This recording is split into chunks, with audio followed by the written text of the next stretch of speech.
বিমান ব্যানার্জিকে, মমতা ব্যানার্জিকে হারাবো, আর ওদের দলের যে কটা মুসলমান এমএলএ জিতে আসবে, বিজেপি সরকারে আসবে, চ্যাংদোলা করে তুলে রাস্তায় ফেলবো। শুভেন্দুবাবু যেটা নিয়ে আজকে রাজনীতি করার চেষ্টা করছে, উনি আসলে বলে না, ভয় পেলে যখন কোনো মানুষ ভয় পেয়ে যায় তখনই ঠাকুরের নাম জপ করেন। উনি এত ভয়ে আছেন, পলিটিক্স করার জায়গা নেই, যার জন্য সকাল থেকে সন্ধ্যা উনি মমতা বন্দ্যোপাধ্যায় মানে নাম করতে থাকেন। এটা আমাদের জন্য খুব ভালো কথা, কারণ নোংরা মানসিকতার একটা পরিচয় উনি বারবার দেন। উনি সবসময় কোনো না কোনো জিনিসে উনি রং লাগানোর চেষ্টা করেন, বিভিন্ন জাতির মধ্যে লড়াই লাগানোর চেষ্টা করেন, আর ওনার মধ্যে সেই ভয়টা কাজ করছে আমরা বুঝতে পারছি। এবং উনি সবসময় তাই মানে জাতির একটা বিভাজন তৈরি করার চেষ্টাই আছেন। আমরা কিন্তু পরিবেশ বাঁচানোর পক্ষে করেছি, নোটিশটা করেছি।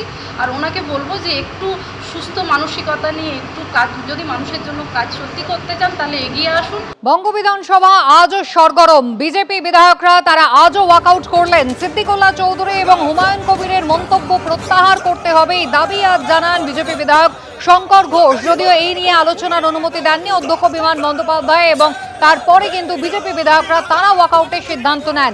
যদি প্রতিশ্রুতি দেন সরকারি কাগজপত্র নষ্ট করবেন না, ছিঁড়বেন না, তাহলে সোমবার থেকে তাদের নথিপত্র দেওয়া হবে এই আশ্বাস দিয়েছেন অধ্যক্ষ।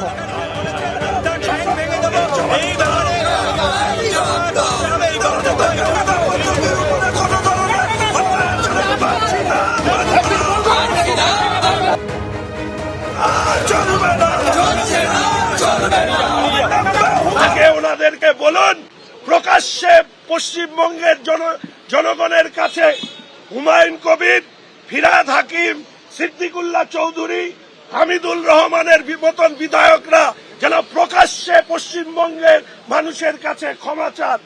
তবে ওনাদের রহিম বক্সির মতন লোকেদের প্রকাশ্যে ক্ষমা চাইতে হবে। তবে ওনারা ক্ষমা চাইবেন কি? প্রথমে তো মমতা ব্যানার্জিকে ক্ষমা চাইতে হবে। রেড রোডের নামাজের অনুষ্ঠানে তিনি গিয়ে, ধর্মীয় অনুষ্ঠানে গিয়ে তিনি মুসলিম সংখ্যালঘু ভাইদেরকে বলেছেন বিজেপির বিরুদ্ধে ভোট দেওয়ার জন্য। আমরা সবসময় কথা বলছি যে পশ্চিমবঙ্গের যে পরিস্থিতি তৈরি হয়েছে তার জন্য দায়ী হচ্ছে একমাত্র মমতা ব্যানার্জি।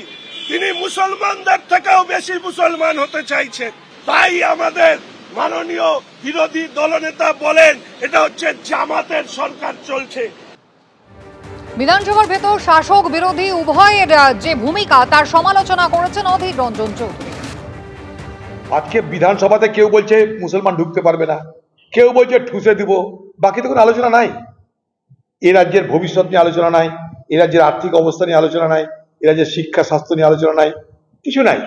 এ বলছে মুসলমান ঢুকতে দিব না, ও বলছে ঠুসে দিব। বাংলার মুখ্যমন্ত্রীর মজা লেগে গেছে। বাংলার মুখ্যমন্ত্রী কাউকে মানা করছে কিছু করতে? না, বাংলার মুখ্যমন্ত্রীর জন্য এটা মজার বিষয় হয়ে গেছে। বিজেপি বিধায়কদের দাবি সিদ্দিকুল্লাহ চৌধুরী এবং হুমায়ুন কবিরকে তাদের বক্তব্য প্রত্যাহার করতে হবে। সিদ্দিকুল্লাহ চৌধুরী গতকাল ঠিক কি হুঁশিয়ারি দিয়েছিলেন, পা ভাঙার হুঁশিয়ারি দিয়েছিলেন বিরোধী দলনেতার, দেখুন একবার। শুভেন্দু যেটা বলেছে, লেখাপড়া যারা মানুষ, দায়িত্বশীল ব্যক্তি, তারপরে বিরোধী নেতা, ভারতের সংবিধান তিনি পড়েছেন।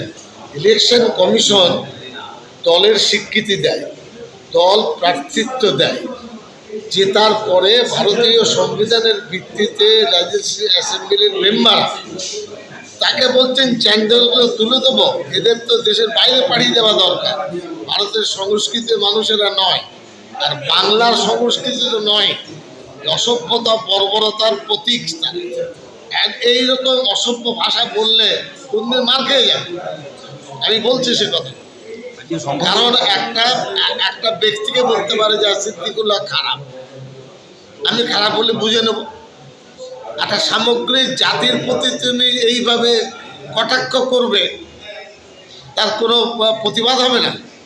আমি দলের পক্ষ থেকে বলবো, আমি দায়িত্ব দিয়ে বলছি, শুভেন্দু এরকম কার্যকলাপ করলে কোন রাস্তা দিয়ে আসবে বলে দেবে, 10,000 মানুষ দেখবো তার কত শক্তি আছে। গণতন্ত্রের শক্তি বেশি না শুভেন্দুর শক্তি বেশি, সেটা আমরা মেপে দেখে নেব।